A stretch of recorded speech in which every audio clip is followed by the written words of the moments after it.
लंकापति रावण के वध के बाद जब अयोध्यापति प्रभु श्री राम की कीर्ति दूर दूर तक फैल रही थी और वह मर्यादा पुरुषोत्तम कहलाने लगे थे, तब एक दिन महादेव शिव की इच्छा भी मर्यादा पुरुषोत्तम श्री राम से मिलने की हुई। पार्वती जी को संग लेकर महादेव कैलाश पर्वत से उतरकर अयोध्या नगरी के रास्ते पर चल पड़े।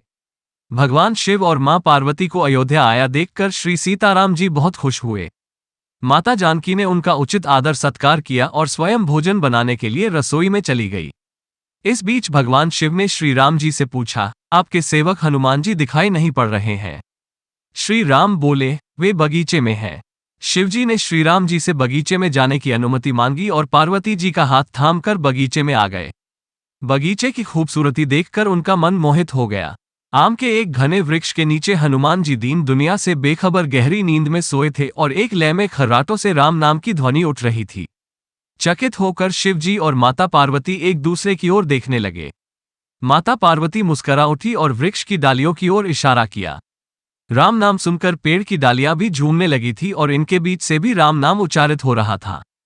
शिवजी इस राम नाम की धुन में मस्त मगन होकर खुद भी राम राम कहकर नाचने लगे।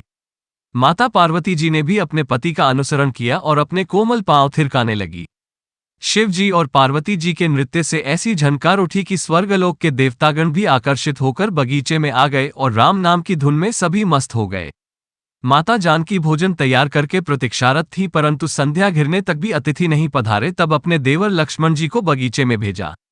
लक्ष्मण जी तो स्वयं को श्री राम का सेवक ही मानते थे, अतः बगीचे में आकर जब उन्होंने धरती पर स्वर्ग का नजारा देखा तो खुद भी राम नाम की धुन में झूम उठे। महल में माता जानकी परेशान हो रही थी कि अभी तक भोजन ग्रहण करने कोई भी क्यों नहीं आया।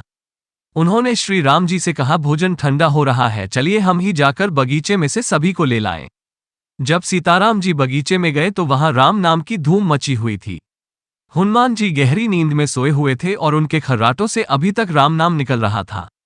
श्री सियाराम भाव विह्वल हो उठे। राम जी ने हनुमान जी को नींद से जगाया और प्रेम से उनकी तरफ निहारने लगे।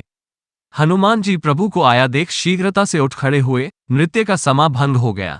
शिव जी खुले कंठ से हनुमान जी की राम भक्ति की सराहना करने लगे। हनुमान जी संकुचाए लेकिन मन ही मन खुश हो रहे थे। श्री सियाराम ने भोजन करने का आग्रह भगवान शिव जी से किया। सभी लोग महल में भोजन करने के लिए चल पड़े। माता जानकी भोजन परोसने लगी। हनुमान जी को भी श्री राम जी ने पंक्ति में बैठने का आदेश दिया। हनुमान जी बैठ तो गए, परंतु आदत ऐसी थी कि राम जी के भोजन करने के उपरांत ही सभी लोग भोजन करते थे। आज श्री राम के आदेश से पहले भोजन करना पड़ रहा था। माता जानकी हनुमान जी को भोजन परोसती जा रही थी, पर हनुमान का पेट ही नहीं भर रहा था। सीता जी कुछ समय तक तो उन्हें भोजन परोसती रही, फिर समझ गई इस तरह से तो हनुमान जी का पेट नहीं भरेगा। उन्होंने तुलसी के एक पत्ते पर राम नाम लिखा और भोजन के साथ हनुमान जी को परोस दिया। तुलसी पत्र खाते ही हनुमान जी को संतुष्टि मिली और वो भोजन खाकर उठ खड़े हुए। भगवान शिव ने प्रसन्न होकर हनुमान जी को आशीर्वाद दिया कि आपकी राम भक्ति युगों युगों तक याद की जाएगी और आप संकट मोचन कहलाएंगे। संकट हरै मिटै सब पीरा, जो सुमिरै हनुमत बलबीरा।